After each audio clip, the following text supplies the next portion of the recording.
The clock reads 5:47 p.m. 13 minutes.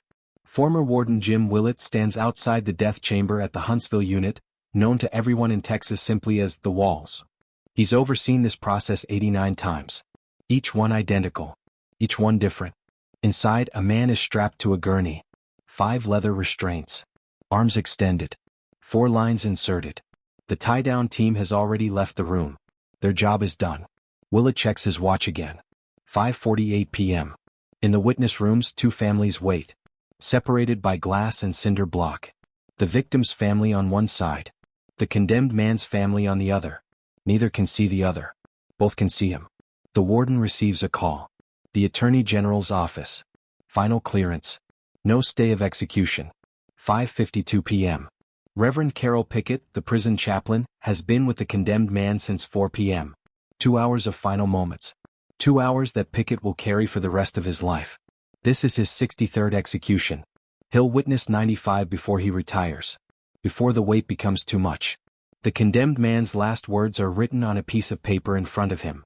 He's been rehearsing them. Trying to get them right. Trying to make sense of everything that led to this room. 5:55 p.m. The chemicals are ready. 3 syringes. 3 executioners behind a one-way mirror.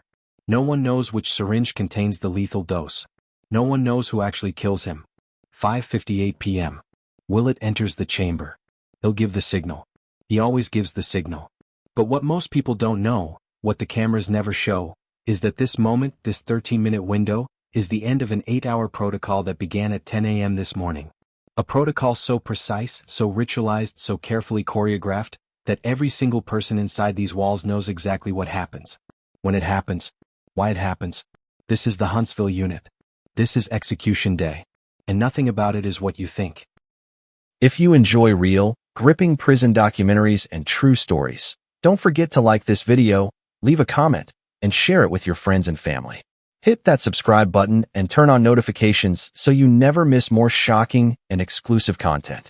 At 10 a.m., 8 hours before the scheduled execution, a specific team of correctional officers reports to the Huntsville Unit. They're not the regular guards. They're not part of the standard rotation. They're the tie-down team. 5 men. Always 5. Handpicked by the warden. Volunteers only. No one is ever forced to participate in an execution. Former Warden Jim Willett made that clear in every interview he gave after retiring. You can't order a man to do this, he said. It has to be their choice. The tie-down team has one job. Secure the condemned inmate to the gurney. 5 leather straps. Chest, waist, arms, legs. 45 seconds from door opening to complete restraint. They've practiced this hundreds of times. Muscle memory. No hesitation. But that won't happen until 5:30 p.m. Right now at 10 a.m. they're checking the equipment. The execution chamber at Huntsville is small. 17 feet by 11 feet. Smaller than most people's bedrooms. The gurney sits in the center, angled slightly so witnesses can see clearly through the glass. The leather straps hang loose. Waiting. One officer checks each strap. Pulls it. Tests the buckle. Ensures there's no wear, no weakness. These straps will hold a human being in place during the most terrifying 2 minutes of their life. They cannot fail. Another officer inspects the 4 insertion points. 2 lines. 1 in each arm. Backup in case the first vein collapses. It's happened before. In 1988, during the execution of Raymond Landry, technicians spent 45 minutes trying to find a usable vein. 45 minutes while Landry lay strapped to the gurney, witnesses watching, everyone waiting. The protocol changed after that. Now they use trained medical personnel. Former paramedics. People who know how to find a vein quickly, even in damaged arms covered in track marks or prison tattoos. The tie-down team trains for months before their first execution. Some never make it through the preparation. The psychological evaluation alone eliminates half the volunteers. The rest learn to compartmentalize. To separate the person from the procedure. To focus on the mechanics, not the meaning. While the team preps the chamber, Warden Willett sits in his office reviewing the file. He's read it a dozen times already. He'll read it a dozen more before 6 p.m. Name. Crime. Trial date. Appeal history. Victim impact statements. Final meal request. Willett needs to know everything.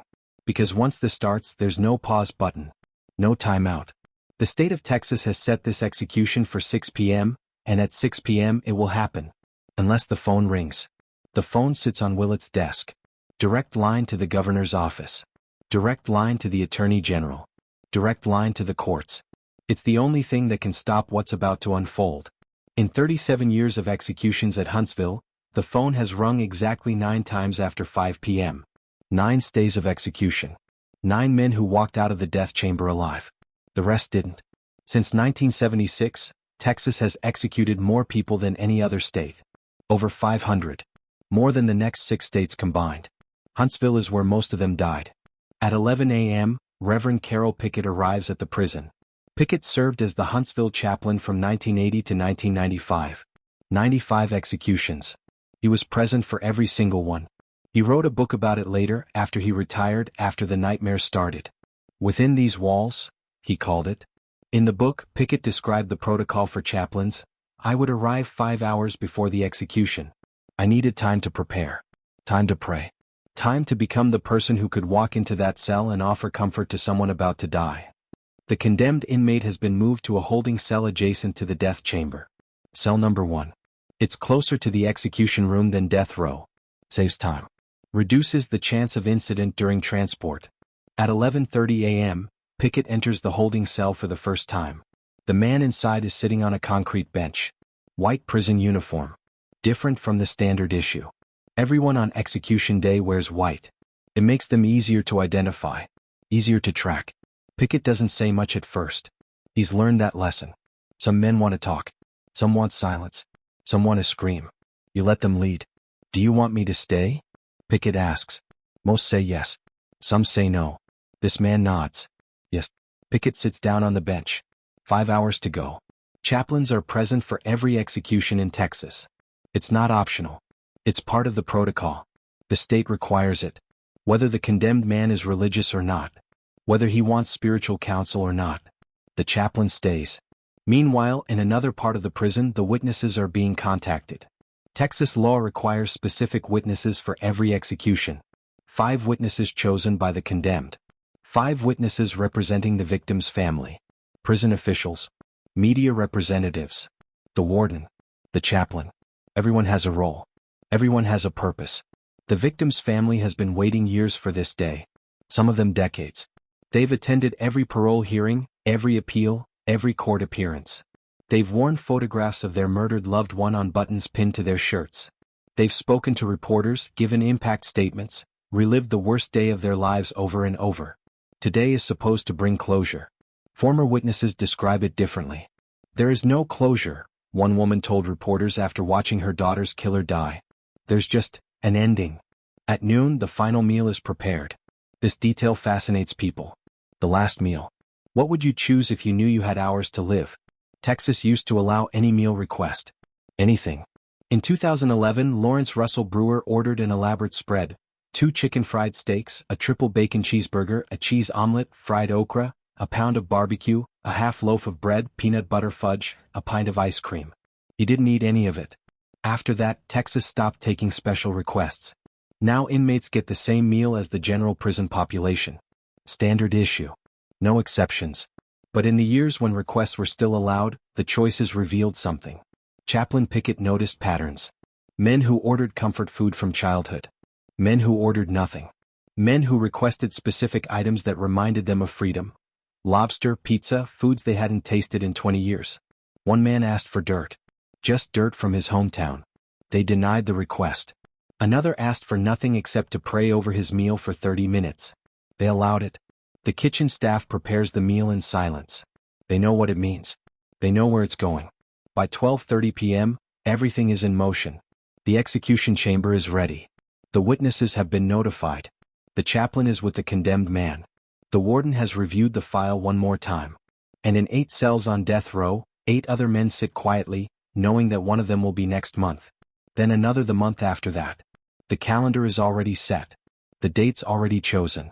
Texas schedules executions months in advance. Efficient. Organized. Industrial. The Huntsville Unit processes death with the precision of an assembly line. But the next phase, the afternoon hours, is where the wait truly settles.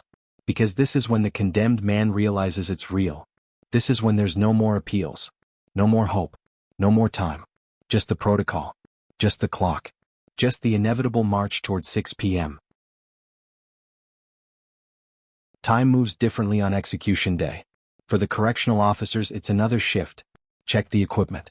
Follow the protocol. Stay professional. Don't think about what comes next. For Chaplain Pickett, sitting in that holding cell, every minute stretches. He's learned not to look at his watch. It makes it worse. For the condemned man, time collapses entirely. At 1 p.m., the reality settles in. 4 hours and 59 minutes left. Then 4 hours and 58. Then 57. Pickett has seen men handle this moment in every possible way. Some talk constantly, desperate to fill the silence with anything: childhood memories, regrets, messages for family members they'll never see again. Some sit in complete stillness, meditating or praying or simply existing in the last moments they have. Some break down. In his book, Pickett wrote about a man named Carlos who spent his final hours singing hymns. Voice cracking, tears streaming, but singing Amazing Grace over and over. Pickett joined him. 2 men in a concrete cell, singing about grace and redemption while the clock ticked down. Another man, Johnny, spent the entire afternoon apologizing. To Pickett. To the guards who brought him water. To people who weren't even in the room. I'm sorry. I'm so sorry. For 4 hours straight. A third man, whose name Pickett never disclosed, said nothing at all. Sat on the bench. Stared at the wall.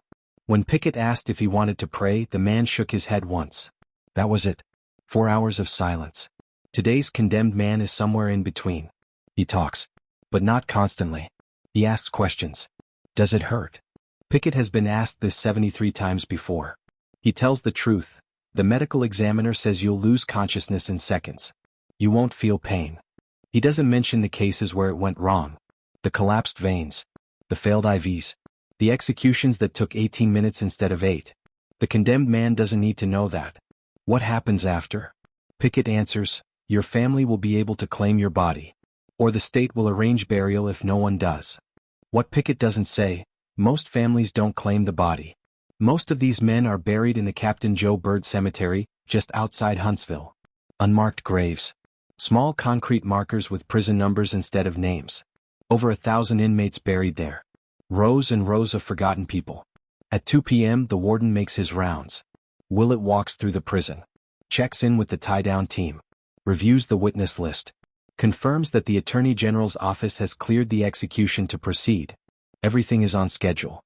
He passes the holding cell. Sees Pickett sitting with the condemned man. Nods once. Keeps walking. Willett has a specific philosophy about these final hours. Don't interfere. Don't rush.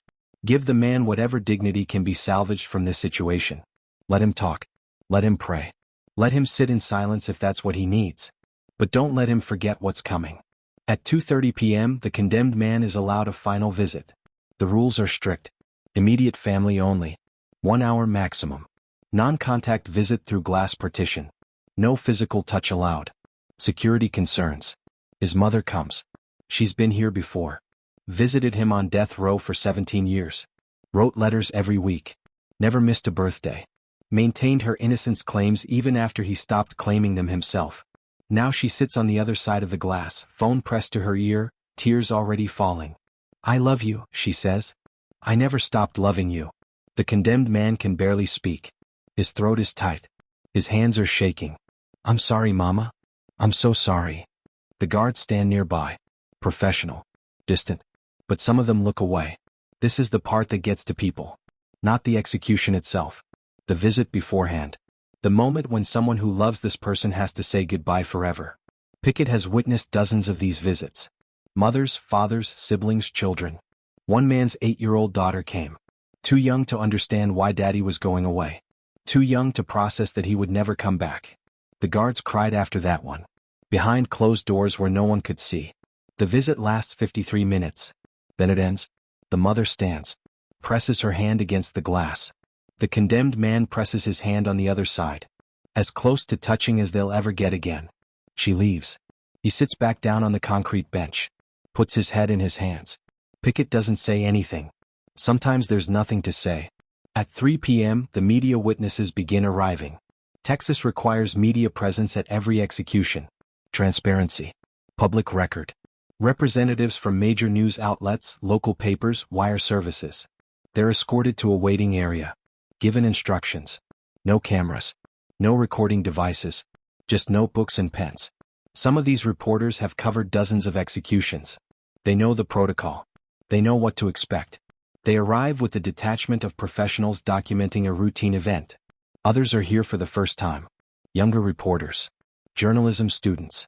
People who volunteered or were assigned without fully understanding what they were volunteering for. One reporter later described her first execution. Nothing prepares you. Not the briefings. Not the warnings. Not the clinical language. You watch a person die. That's what it is. And you can't unsee it. The reporters wait in silence. Some review their notes. Some stare at the floor. Some make small talk about anything except what they're about to witness. At 3:30 p.m., the victim's family arrives. 5 people. A mother. 2 sisters. An uncle. A close friend who was there the night of the murder. 23 years ago. They've been waiting 23 years for this day. The mother is in her 70s now. Her daughter was 19 when she was killed. She spent more years seeking justice than she spent raising her child. Prison officials escort them to a separate waiting area. Offer coffee.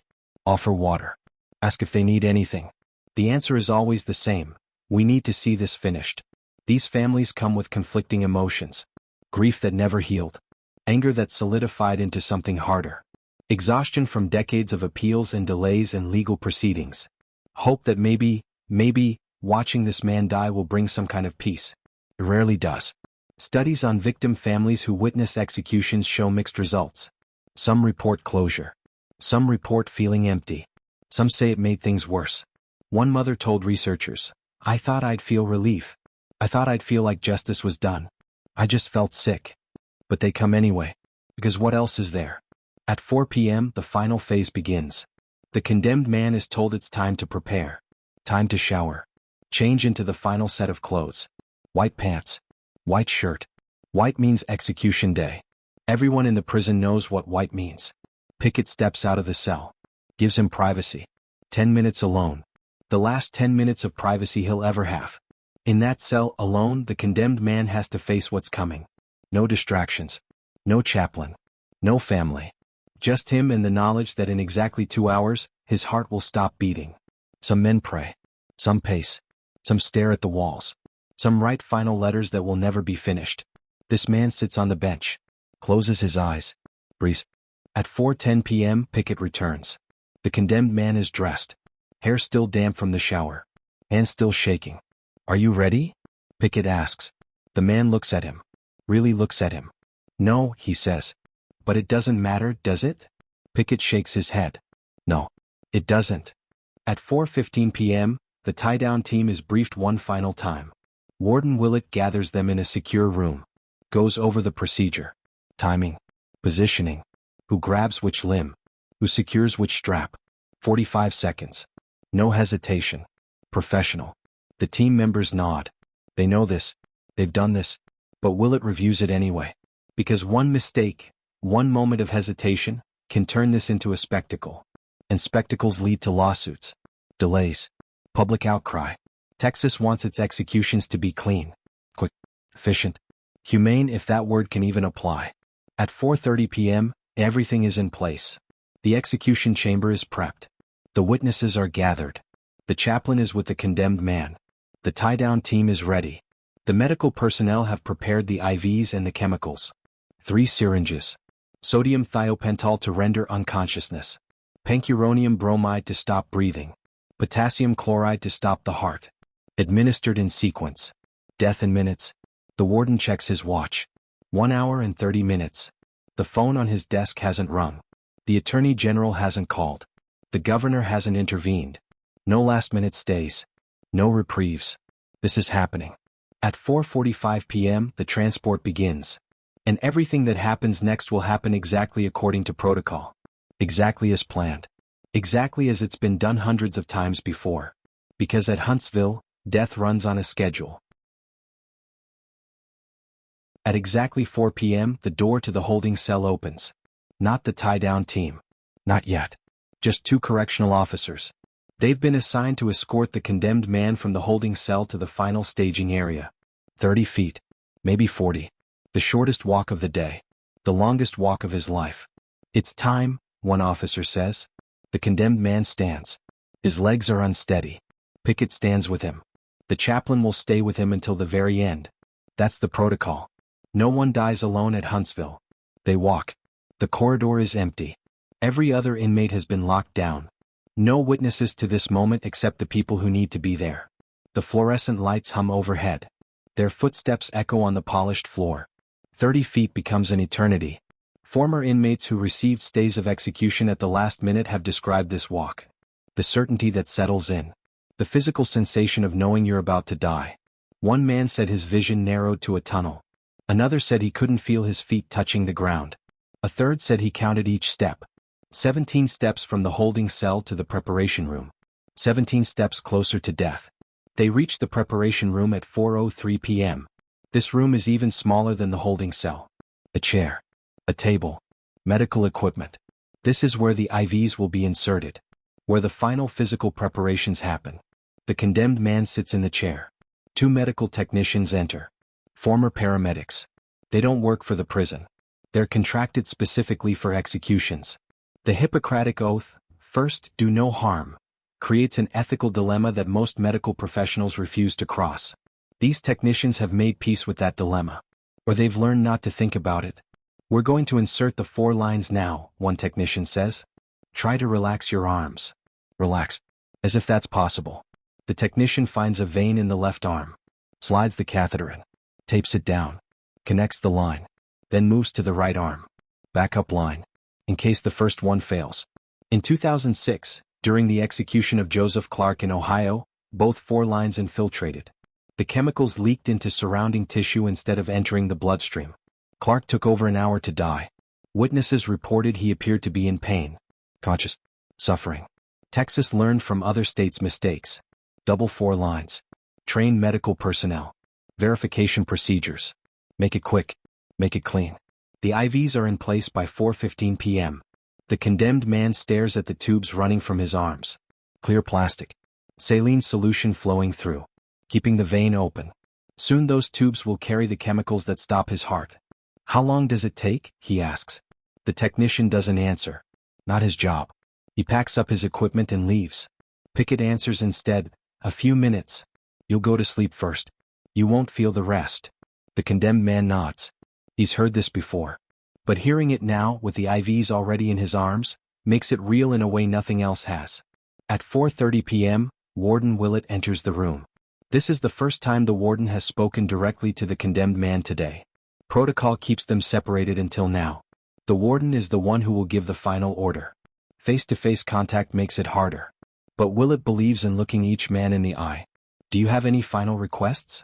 Willett asks. Texas allows limited requests. A phone call. A final statement.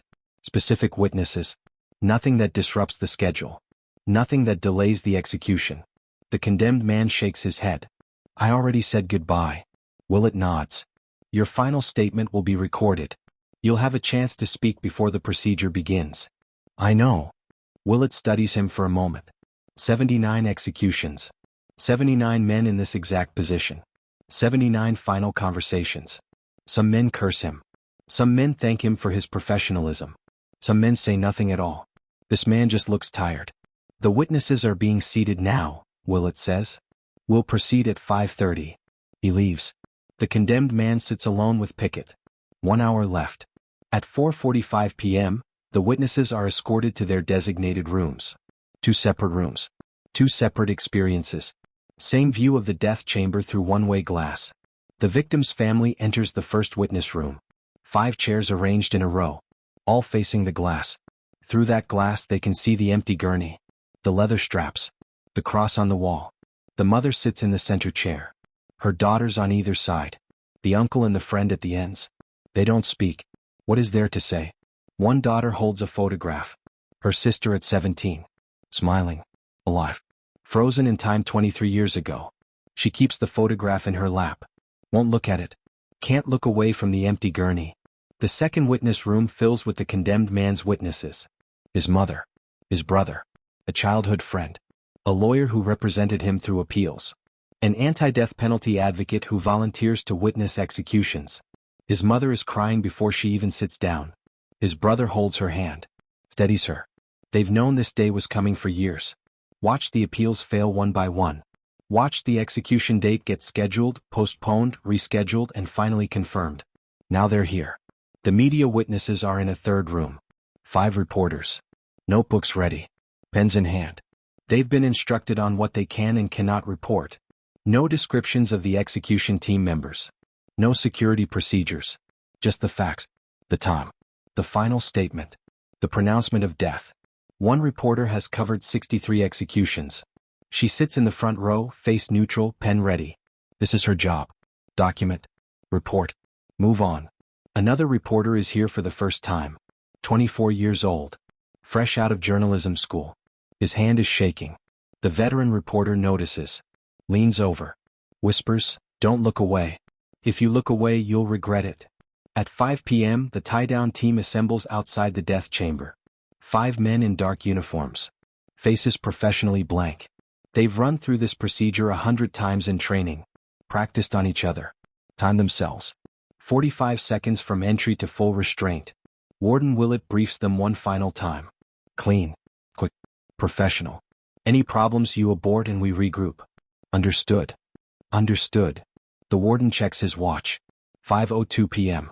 In his office, the phone sits silent. No calls from the governor. No calls from the attorney general. No stays. No reprieves. This execution will proceed as scheduled.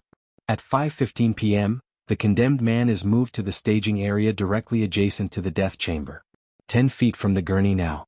The door is closed, but he knows it's there. On the other side of that door, the leather straps are waiting. The witnesses are waiting. Death is waiting. Pickett stays with him. "Do you want to pray?" Pickett asks. "I've been praying for 17 years, the man says. "Hasn't changed anything." "Do you want to pray anyway?" The man closes his eyes. Nods. Pickett recites the Lord's Prayer. The condemned man mouths the words along with him. "Our Father, who art in heaven, hallowed be thy name." They reach the end. "For thine is the kingdom and the power and the glory forever and ever. Amen." "Amen," the condemned man whispers. At 5:25 p.m., the warden receives final clearance. Attorney General's office confirms, no legal barriers. Proceed with execution. Governor's office confirms, no clemency. Proceed with execution. Courts confirm, no pending appeals. Proceed with execution. Willett puts the phone down. Looks at the clock. 5:26 p.m. He walks to the staging area. Opens the door. The condemned man looks up. Sees the warden's face. Knows what it means. "It's time," Willett says. At 5:30 p.m. exactly, the door to the death chamber opens. The condemned man walks in on his own. No force. No restraints. He walks to the gurney and lies down. This is the moment that defines the entire day. Everything that came before, the morning preparations, the afternoon wait, the final goodbyes, led to this. The tie-down team enters. 5 men. 5 positions. Chest. Waist. Left arm. Right arm. Legs. 45 seconds starts now. The condemned man doesn't resist. There's no point. He lies flat. Arms extended. Lets them do their job. Leather strap across the chest. Buckled. Tight. Secure. Leather strap across the waist. Buckled. Tight. Secure. Left arm strapped down. Right arm strapped down. Both IVs still in place. Still flowing saline. Legs strapped together. Ankles bound. 38 seconds. 7 seconds ahead of schedule. The team exits. Closes the door. Leaves the condemned man alone on the gurney. Strapped down. Unable to move. Staring at the ceiling. Through the glass, 3 groups of witnesses watch in silence. The victim's family. The condemned man's family. The media. All watching the same man. All seeing something different. At 5:32 p.m., Warden Willett enters the death chamber. He stands beside the gurney. Looks down at the condemned man. "Do you have a final statement?" This is it. The last words. The final chance to speak. The condemned man turns his head slightly. Looks toward the witness room where the victim's family sits. "I'm sorry," he says. Voice barely above a whisper. "I'm so sorry for what I did. I hope you find peace." Then he looks toward his own family. "Mama, I love you. I'm sorry I let you down." Silence. Willett waits. Makes sure there's nothing else. The condemned man closes his eyes. "I'm ready," he says. Willett steps back. Exits the chamber. Enters the chemical room where the execution team waits. At 5:35 p.m. he gives the signal. The execution begins. Behind a one-way mirror, 3 people stand in a small room. The execution team. They can see into the death chamber. They can see the condemned man strapped to the gurney. They can see Warden Willett standing near the door. But no one in the death chamber can see them. Texas keeps the execution team anonymous. Always. Their identities are protected by law. No photographs. No names. No public record of who actually administers the lethal injection. 3 people. 3 syringes. Only one syringe contains the actual chemicals. The other 2 are placebos. Saline solution. Harmless. No one knows which syringe is real. This system exists for a reason. Psychological protection. Each member of the execution team can tell themselves, maybe it wasn't me. Maybe I didn't kill him. It's a lie. But it's a necessary lie. Former execution team members who've spoken anonymously describe the wait differently. Some say the anonymity helps. Some say it makes it worse. One former team member told a researcher, "You know you're killing someone. The syringe doesn't matter. You're part of it. You carry it forever." At 5:36 p.m., Warden Willett gives the signal. A slight nod. That's all it takes. The execution team depresses the plungers. In the death chamber, the condemned man is staring at the ceiling. His eyes are open. His chest rises and falls with rapid, shallow breaths. The first chemical enters his bloodstream. Sodium thiopental. A barbiturate. An anesthetic. In surgical settings, it's used to induce unconsciousness before operations. Here it's used for the same purpose. Put the condemned man to sleep before the killing drugs enter his system. The drug travels from the fore in his arm, through his bloodstream to his brain. Seconds. That's all it takes. The condemned man's eyelids flutter. His breathing slows. His eyes close. In the victim's family witness room, the mother leans forward. She's been waiting 23 years for this moment. Her daughter's killer finally facing justice. Finally paying for what he did. But watching it happen is different than imagining it. One of her daughters looks away. Can't watch. The other keeps her eyes fixed on the gurney. On the man who murdered her sister. On his chest, still rising and falling. Is he asleep? Someone whispers. No one answers. In the condemned man's family witness room, his mother is sobbing. Her son. Her baby. Strapped to a table. Being killed by the state while she watches. His brother holds her.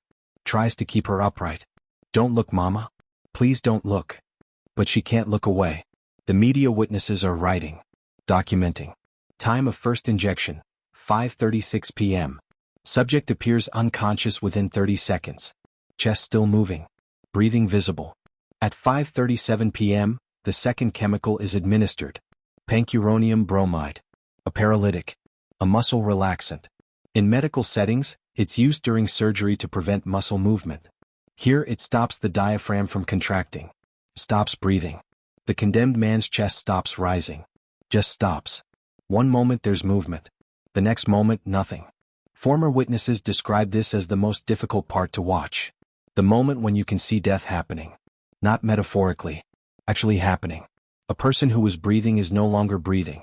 The execution team can't see the condemned man's face from their position. They can only see the monitors. Heart rate. Blood oxygen. The numbers that tell them whether the procedure is working. Heart rate is dropping. 89 beats per minute. Then 76. Then 63. But the heart is still beating. At 5:38 p.m., the third chemical is administered. Potassium chloride. The killing drug. The chemical that stops the heart. In the human body, potassium regulates heartbeat. Too much potassium disrupts the electrical signals that keep the heart pumping. Cardiac arrest. Immediate. Irreversible. The condemned man's heart rate drops rapidly. 63 beats per minute. Then 48. Then 31. The medical monitor shows the heartbeat as a line on a screen. Peaks and valleys. The rhythm of life rendered as a visual pattern. The peaks get smaller. The valleys get deeper. At 5:39 p.m., the line goes flat. No heartbeat. But the protocol isn't finished. Warden Willett waits. Watches. The law requires him to wait for official medical confirmation. A doctor must examine the body. Confirm death. Only then can the execution be declared complete. A physician enters the death chamber. Not the medical technicians who inserted the IVs. A licensed doctor. Required by law to be present, despite the ethical conflicts this creates for medical professionals.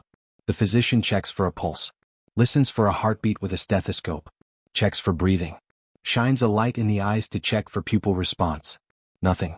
The physician looks at Warden Willett, nods. At 5:41 p.m., Willett makes the official announcement.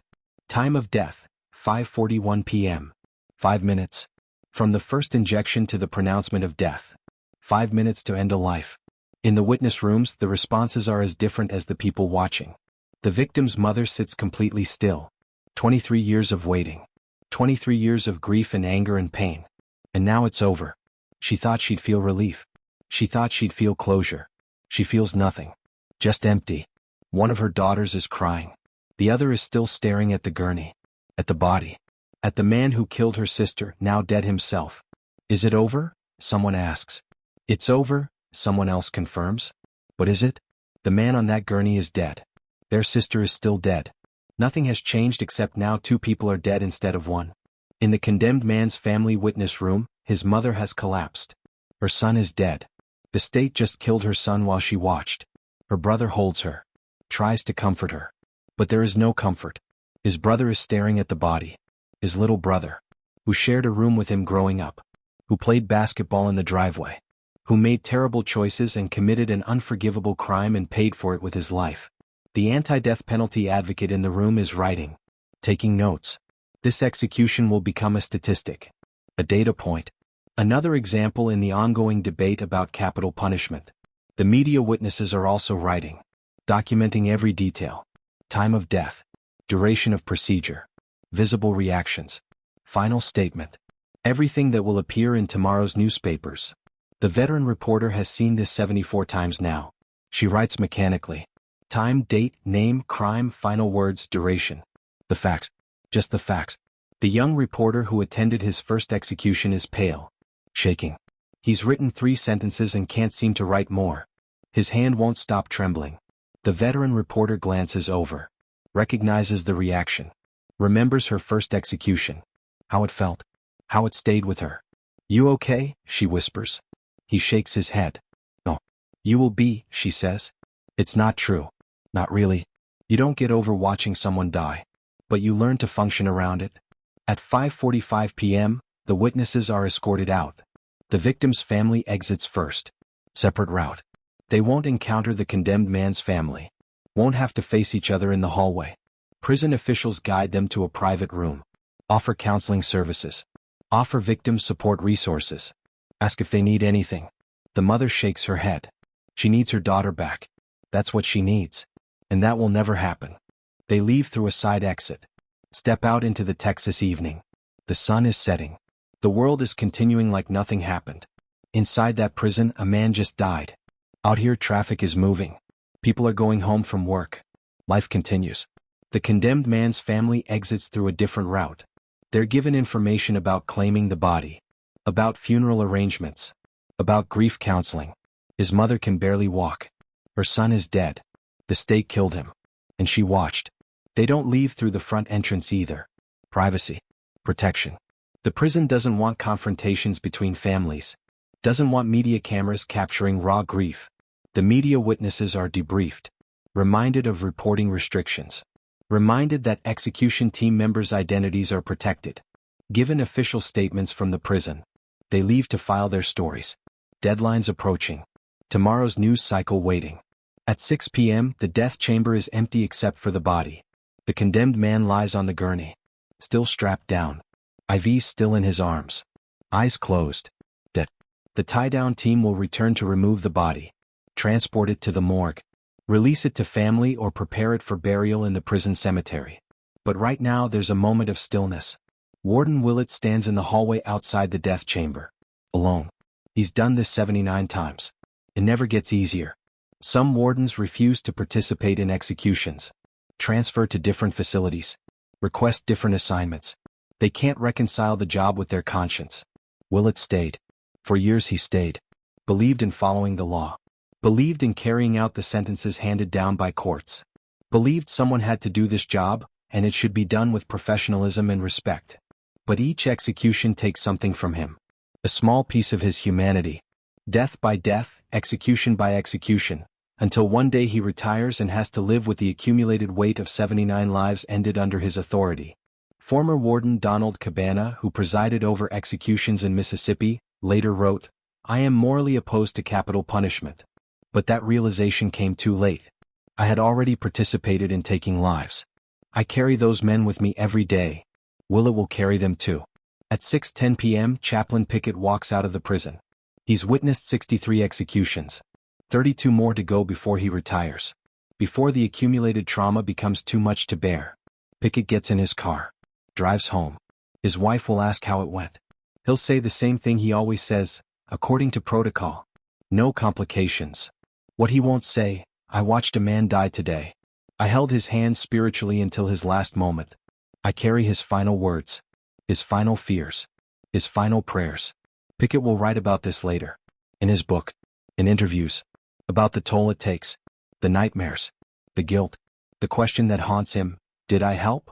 Or did I just make it easier for the state to kill people? He never finds a satisfying answer. At 6:15 p.m., the Huntsville Unit returns to normal operations. Inmates are released from lockdown. Dinner is served. Evening count is conducted. The prison continues functioning like any other day. But everyone knows what happened. Everyone knows that cell on death row is now empty. Everyone knows that one of them could be next. Texas has 8 more executions scheduled this year. Then 8 more the next year. And the year after that. The protocol continues. The calendar continues. Death continues. The body is removed at 6:30 p.m. The tie-down team returns to the death chamber. Same 5 men who strapped him down 90 minutes ago. Now they unbuckle the leather restraints. Remove the IVs. Lift the body onto a gurney. Cover it with a white sheet. The transport to the prison morgue takes 3 minutes. In that morgue, a medical examiner will conduct an autopsy, required by law.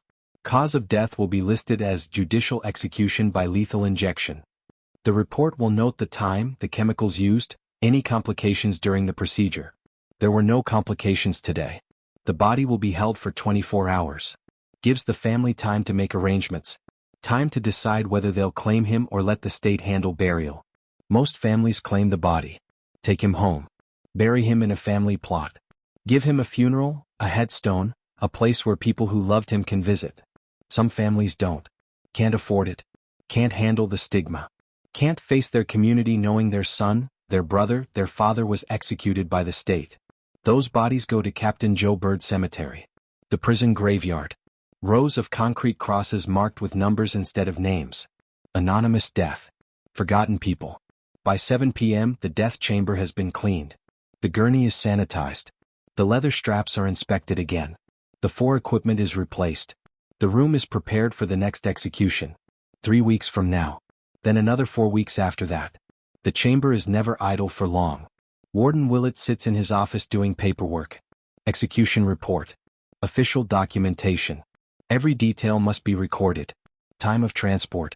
Time of restraint. Time of first injection. Time of death. Names of witnesses. Final statement transcribed word for word. He's filled out this form 79 times. Each one identical. Each one different. His phone rings. Not the governor. Not the courts. Just his wife. "Are you coming home?" she asks. "Soon," he says. He won't tell her about today. Won't describe the execution. Won't talk about the condemned man's final words or his mother's sobs or the moment the heart monitor went flat. He'll come home.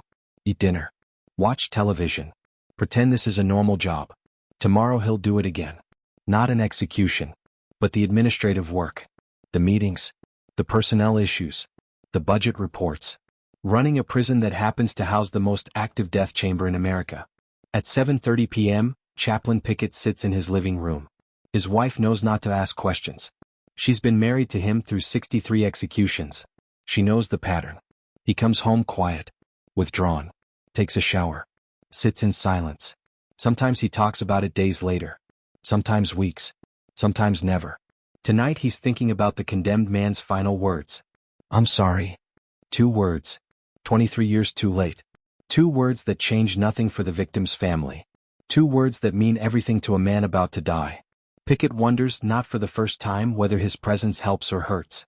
Does offering spiritual comfort make it easier for the state to kill people? Does he enable a system he's increasingly uncomfortable with? He doesn't have answers. Just 32 more executions before retirement. 32 more men he'll walk to their deaths. 32 more final prayers. At 8 p.m., the victim's mother is home. Her daughters are with her, making tea, sitting close. Nobody's talking about what they just witnessed. She thought this day would bring peace, closure, some sense that justice had been served. Instead, she feels hollow. Her daughter is still dead, has been dead for 23 years. The man who killed her is now dead too. But it doesn't bring her daughter back, doesn't undo the trauma, doesn't heal the wound. Studies on victim families show this pattern repeatedly. The anticipated relief rarely comes. Some feel satisfaction. Some feel nothing. Some feel worse. One mother told researchers, "I thought watching him die would help. It didn't. Now I just have more images I can't unsee." Tomorrow she'll wake up and her daughter will still be gone. At 8 p.m., the condemned man's mother is also home. Her son is dead. The state killed him. She watched it happen. She's looking at photographs. Her son at age 5, age 10, age 15. Before the crime. Before the arrest. Before death row. Before tonight. Somewhere in those years something went wrong. Choices were made. A life was taken. Her son became a murderer. And now he's dead too. 2 families destroyed by one crime. 23 years of pain. And tonight, in a small room in Huntsville, it all culminated in 5 minutes of chemical-induced death. The Huntsville Unit continues operating. 8 more executions scheduled this year. The protocol remains unchanged. The calendar continues. Former Warden Cabana wrote, "We need to ask ourselves what we're accomplishing. Does killing killers make us safer? Does it bring healing? Or does it just create more trauma, more victims, more broken families?" Texas hasn't changed its position. 500 executions since 1982. More than any other state. The machinery of death runs efficiently, professionally, according to protocol. At the Huntsville Unit, execution day is over. But its consequences will ripple forward. In nightmares. In grief. In questions that have no satisfying answers. The witnesses go home carrying what they saw. The prison staff go home carrying what they did. The families go home carrying losses that will never heal. And in 3 weeks it will happen again. Same protocol. Same precision. Same outcome. Because at Huntsville, death runs on schedule. If you enjoy real, gripping prison documentaries and true stories, don't forget to like this video, leave a comment, and share it with your friends and family.